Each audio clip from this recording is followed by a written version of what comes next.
I welcome you all to MSS English classes. I am Parul and here the topic is complement. Complement में objective complement को हम last video में cover कर चुके हैं।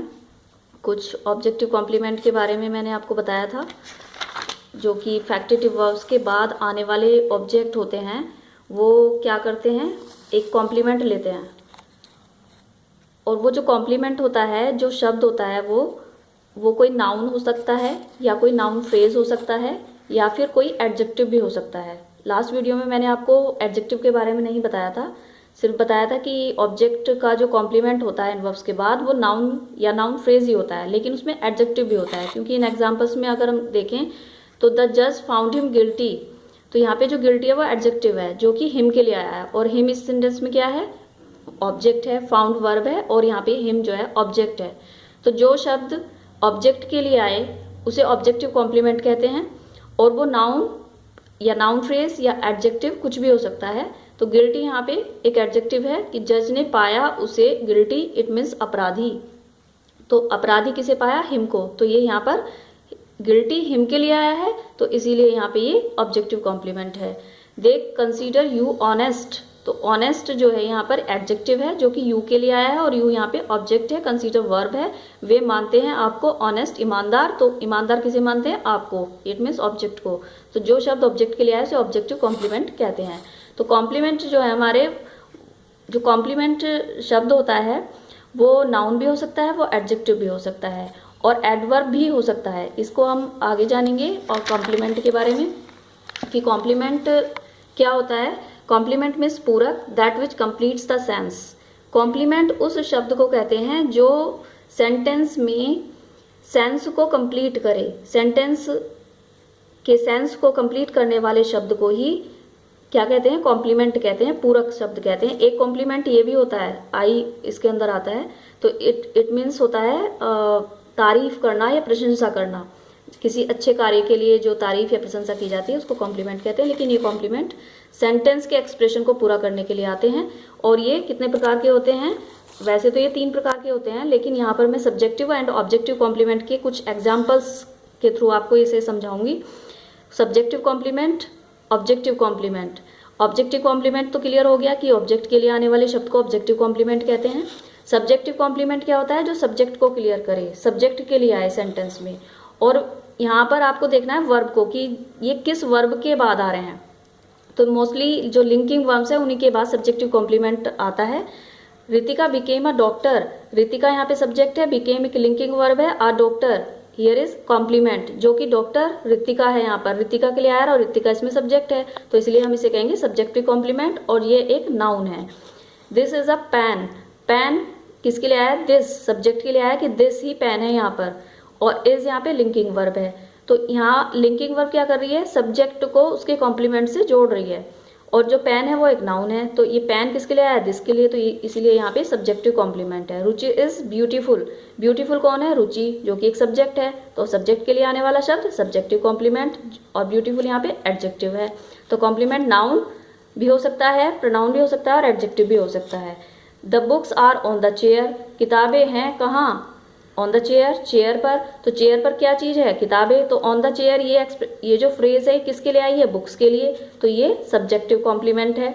और क्वेश्चन हम कर रहे हैं वेयर कहाँ पर है, ऑन द चेयर, तो जब वेयर का क्वेश्चन करते हैं तो उससे एडवर्ब निकल के आता है, और एडवर्ब यदि एक से अधिक शब्द हैं तो एडवर्बियल फ्रेज कहते हैं। और ये इसमें एक प्रिपोजिशन है, प्रिपोजिशन से स्टार्ट हो रहा है, प्लस आर्टिकल है और एक नाउन है, तो इसे प्रिपोजिशन फ्रेज भी कहेंगे। तो यहाँ पर ये एडवर्बियल फ्रेज है जो कि सब्जेक्टिव कॉम्प्लीमेंट कवर कर रही है। ही इज हियर, वह यहाँ है, तो इसमें हियर जो है एक एडवर्ब है कि वह कहाँ है, हियर, और हियर किसको स्पष्ट कर रहा है यहाँ पे, ही को, जो सब्जेक्ट है, तो it is here subjective complement. और यहाँ पर ये एक एडवर्ब है। वी आर इंडियन, हम इंडियन है, इंडियन किसको, कौन है इंडियन यहाँ पर, वी, और वी सेंटेंस में क्या है, सब्जेक्ट, तो सब्जेक्ट के लिए आया शब्द लिंकिंग वर्ब है जो सब्जेक्ट को उसके कॉम्प्लीमेंट से जोड़ने का वर्क कर रही है। तो यहाँ पर इंडियन क्या है, सब्जेक्टिव कॉम्प्लीमेंट, और इंडियन यहाँ पे नाउन है। दे वर सोल्जर्स, सोल्जर्स कौन है यहाँ पर, दे, तो इसीलिए ये भी सब्जेक्टिव कॉम्प्लीमेंट है, और वर यहाँ पर लिंकिंग वर्ब है। दीज बुक्स आर कॉस्टली, यहाँ पे कॉस्टली जो शब्द है वो किसके लिए आया है, बुक्स के लिए, कि कॉस्टली क्या चीज़ है, बुक्स। तो और दीज बुक्स क्या है यहाँ पे, सब्जेक्ट, और सब्जेक्ट के लिए आने वाला शब्द सब्जेक्टिव कॉम्प्लीमेंट, जो कि एक विशेषता बता रहा है बुक्स की, तो ये एडजेक्टिव है। Next one is he is worried, वह चिंतित है। वरीड, चिंतित कौन है, ही, तो वरीड यहाँ पर सब्जेक्टिव कॉम्प्लीमेंट है, और ये पास्ट पार्टिसिपल है, वर्ब की थर्ड फॉर्म से बना हुआ एडजेक्टिव है। जो वर्ब की थर्ड फॉर्म लगाने से पास्ट पार्टिसिपल बनता है, जो कि एक एडजेक्टिव का वर्क करता है, तो इसीलिए यहाँ पर ये एडजेक्टिव है, और जो किसकी क्वालिटी बता रहा है, ही की, तो ये सब्जेक्टिव कॉम्प्लीमेंट है। Next one, they were tired, वे थके हुए थे, तो थके हुए कौन थे, वे, तो टायर्ड यहाँ पे सब्जेक्टिव कॉम्प्लीमेंट है, जो कि दे की विशेषता बता रहा है, पास्ट पार्टिसिपल है, वर्ब की थर्ड फॉर्म से बना हुआ है, एडजेक्टिव का वर्क कर रहा है। इट इज आई, यहाँ पे आई प्रोनाउन है, और ये आई किसके, कौन है यहाँ पे, इट, इट इज आई, तो यहाँ पे इट सब्जेक्ट है, और सब्जेक्ट के लिए आने वाला जो शब्द है वो आई है, और इसीलिए ये सब्जेक्टिव कॉम्प्लीमेंट है। अब यहाँ पे अगर हम लिखें इट इज मी, तो ये गलत हो जाएगा, क्योंकि सब्जेक्ट के लिए आने वाला जो कॉम्प्लीमेंट है वो सब्जेक्टिव केस का ही होना चाहिए, ऑब्जेक्टिव केस का वो कॉम्प्लीमेंट नहीं हो सकता। ऑब्जेक्ट के लिए आने वाला जो शब्द है वही ऑब्जेक्टिव केस का हो सकता है, लेकिन सब्जेक्ट के लिए आने वाला जो शब्द है वो सब्जेक्टिव केस का ही होना चाहिए। तो इट इज आई, तो जो इट इज मी लिखते हैं वो गलत होता है। इट वॉज शी, तो यहाँ पर हम अगर हर लिखें तो गलत हो जाएगा, क्योंकि इट यहाँ पे सब्जेक्ट है, और सब्जेक्ट के लिए कॉम्प्लीमेंट सब्जेक्ट ही होना चाहिए, जो कि एक प्रोनाउन है, तो ये सब्जेक्टिव कॉम्प्लीमेंट है। तो यहाँ पर देखा कि सब्जेक्टिव कॉम्प्लीमेंट बी वर्ब्स के बाद ही आता है। बी वर्ब्स मीन्स जो वर्ब्स हमारी लिंकिंग वर्ब का काम करती हैं, उनको बी वर्ब्स कहा जाता है, जो सब्जेक्ट को उसके कॉम्प्लीमेंट से जोड़ती हैं। तो सब्जेक्टिव कॉम्प्लीमेंट बी वर्ब्स के बाद ही आता है। Next one is objective complement. Objective complement को नाउन, ऑब्जेक्टिव कॉम्प्लीमेंट जो शब्द होता है वो नाउन, प्रोनाउन या एडजेक्टिव हो सकता है। ऑब्जेक्टिव कॉम्प्लीमेंट किसे कहते हैं, जो ऑब्जेक्ट को क्लियर करे। For example, I consider the man trust वर्दी, मैं मानता हूँ उस आदमी को ट्रस्ट वर्दी यानी कि विश्वसनीय। तो यहाँ पर जो मैन है वो एक ऑब्जेक्ट है, और उसके लिए जो आने वाला शब्द है ट्रस्टवर्थी वो उसका कॉम्प्लीमेंट है। ट्रस्टवर्थी यहाँ किसके लिए आया, मैन के लिए, तो ये कॉम्प्लीमेंट है, और ये ऑब्जेक्टिव कॉम्प्लीमेंट है, क्योंकि ये ऑब्जेक्ट के लिए आया सेंटेंस में, सब्जेक्ट के लिए नहीं आया है। यहाँ पे ट्रस्टवर्थी आई को नहीं कहा गया है, यहाँ पे किसको कहा गया है, मैन को कहा गया है। तो प्रेडिकेट पार्ट में ऑब्जेक्ट के लिए आया है, ये ऑब्जेक्ट के लिए आने वाले शब्द को ऑब्जेक्टिव कॉम्प्लीमेंट कहते हैं। Next one, I thought it necessary, मैंने इसे सोचा नेसेसरी, आवश्यक, तो यहाँ पे इट ऑब्जेक्ट है, और जो नेसेसरी है वो इट के लिए आया है। तो आवश्यक क्या चीज़ है यहाँ पर, इट, यहाँ ये आई के लिए नहीं आया है नेसेसरी, यहाँ पे आई नेसेसरी नहीं है, इट नेसेसरी है, तो ये ऑब्जेक्टिव कॉम्प्लीमेंट है।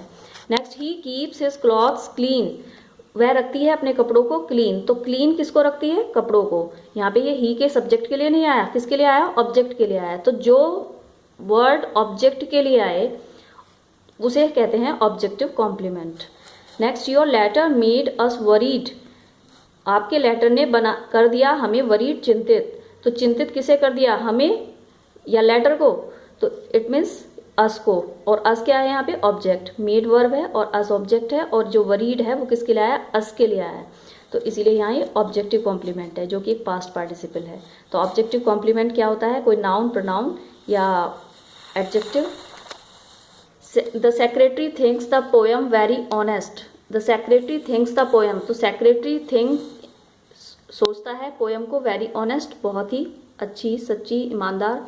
तो यहाँ पे जो पोएम है वो ऑब्जेक्ट है, और वेरी ऑनेस्ट पोएम के लिए आया है, तो यहाँ पर ये इसका कॉम्प्लीमेंट है, और इसे ऑब्जेक्टिव कॉम्प्लीमेंट कहेंगे। और इसे मैंने लिखा है एडजेक्टिव फ्रेज, तो एडजेक्टिव फ्रेज क्यों लिखा है, क्योंकि ऑनेस्ट एडजेक्टिव है, लेकिन वेरी एडजेक्टिव नहीं है, वेरी एडवर्ब है। तो एडवर्ब जो कि ऑनेस्ट से पहले आया है और इसको मॉडिफाई कर रहा है, तो इट मीन्स यहाँ पे ये एडजेक्टिव फ्रेज कहलाएगी, जो कि पोएम के लिए आई है, ऑब्जेक्टिव कॉम्प्लीमेंट है।